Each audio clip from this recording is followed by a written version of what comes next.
दोस्तों, बहुत बहुत स्वागत है आपका एक बार फिर से मेरी इस नई वीडियो में। मैं हूं आपकी दोस्त संगीता, लेकर आ गई हूं आप ही के फेवरेट शो अनुपमा की अपकमिंग अपडेट। जी हाँ फ्रेंड्स, यहाँ पर जो है सीरियल में होने वाला है बहुत ही बड़ा ज़बरदस्त ड्रामा। अनुज की आ जाने वाली है खोई हुई याददाश्त वापस और करेगा खुलासा उस बीती रात का जो काली रात अनुज ने फेस करी थी। जब अनुपमा और अनुज एक दूसरे से मिलने के लिए आ रहे थे तो क्या हुआ था, इस बात का खुलासा अनुज जो है वो अनुपमा को बताने वाला है और किस तरह से उसकी ये हालत हो गई है।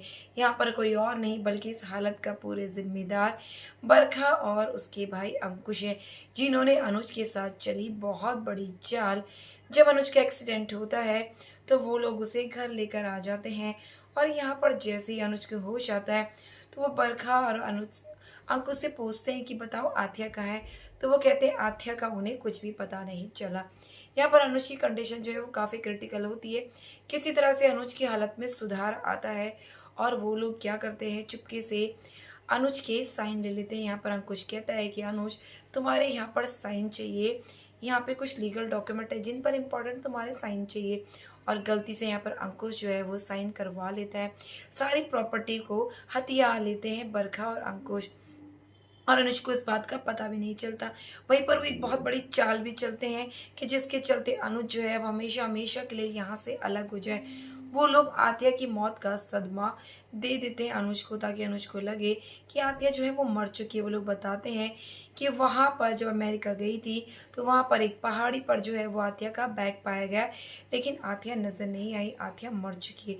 इस बात का सदमा जो है वो अनुज को लग जाता है और अनुज जो है वो बिल्कुल बौखला जाता है और पागल हो जाता है और दर बदर जो है वो अपनी आत्या को ढूंढने लग जाता है। यहाँ पर अनुज का मानसिक बैलेंस जो है वो बिगड़ जाता है। इस बात का फ़ायदा उठाकर बरखा और अंकुश जो है वो अनुज को ऐसे ही छोड़ देते हैं। अनुज दर बदर अपनी छोटी बच्ची के लिए भटकता रहता है। उसको ये बहुत बड़ा सदमा दे देते हैं ताकि अनुज के सामने कोई भी ऑप्शन ना रहे। अनुपमा तो उसे छोड़कर जा ही चुकी है। अनुपमा ताकि वापस ना आए, अगर उन्हें पता था कि अगर अनुज की ऐसी कंडीशन देखकर अनुपमा ज़रूर वापस लौटेगी और उनको ये प्रॉपर्टी नहीं मिलेगी, इसीलिए उनका जो ये प्लान है वो सक्सेस हो जाता है और अनुज अपनी बेटी आत्या को ढूंढते हुए दर बदर भटकता है। तभी अनुपमा से उसकी मुलाकात हो जाती है और अनुज को यहाँ पर आश्रम में रहकर अनुपमा जो है वो पुरानी बीती बातें याद करवाती है। यहाँ पर अनुज के सामने आ जाता है सारा वो सच जो उसके भाई लोगों ने उसके साथ कहा। तभी अनुपमा कहती है कि बरखा और अंकुश ने ये कहा और आपने मान लिया। आपने कैसे मान लिया कि आत्या को कुछ हो गया है? मेरा मन नहीं मानता कि आत्या ऐसा कुछ भी कर सकती है। वो ज़रूर जिंदा है और एक न एक दिन हम उसे ज़रूर ढूंढ लेंगे। यहाँ पर अनुज अब मांगेगा हेल्प अनुपमा से कि वो आत्या को ढूंढ कर निकाले। अब यहाँ पर कहानी बहुत ही ज़्यादा इंटरेस्टिंग होने वाली है, क्योंकि बरखा और अंकुश की एंट्री हो चुकी है और उनका सच जो है अनुपमा के सामने भी आने वाला है। अब कैसे हथियाएगी दोबारा से अनुपमा इस प्रॉपर्टी को वापस, क्योंकि उन दोनों ने तो अनुज के सिग्नेचर करवा लिए हैं। अब ऐसे में कैसे सबक सिखाएगी? वहीं पर अब वनराज को भी टेंशन हो रही है कि जब इतना बड़ा आदमी जो है राजा से रंक बन सकता है तो मैं क्या हूँ? मैंने तो अभी सब कुछ स्टार्ट ही किया है, कितना समय लगता है, और औलाद भी इतनी नालायक है कि कोई भी बिजनेस को संभालने के लिए तैयार नहीं है। इन पर किसी पर भी मैं विश्वास नहीं कर सकता।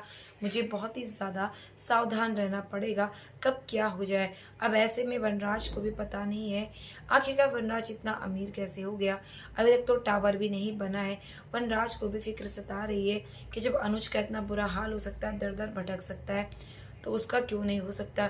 यहाँ पर वनराज चिंता करता है और आने वाले फ्यूचर के बारे में भी सोचता है। अब अनुपमा को सारी सच्चाई पता लग चुकी है, तो अनुपमा और अनुज और साथ में आएगी देविका आत्या को खोजने के लिए। तो फ्रेंड्स, इसी तरह के लेटेस्ट अपडेट के लिए चैनल को सब्सक्राइब करना ना भूलें, ताकि बेस्ट अपडेट सबसे पहले ला सकूँ। तो मिलते हैं ऐसी नेक्स्ट वीडियो में फ्रेंड्स, तब तक के लिए बाय, टेक केयर।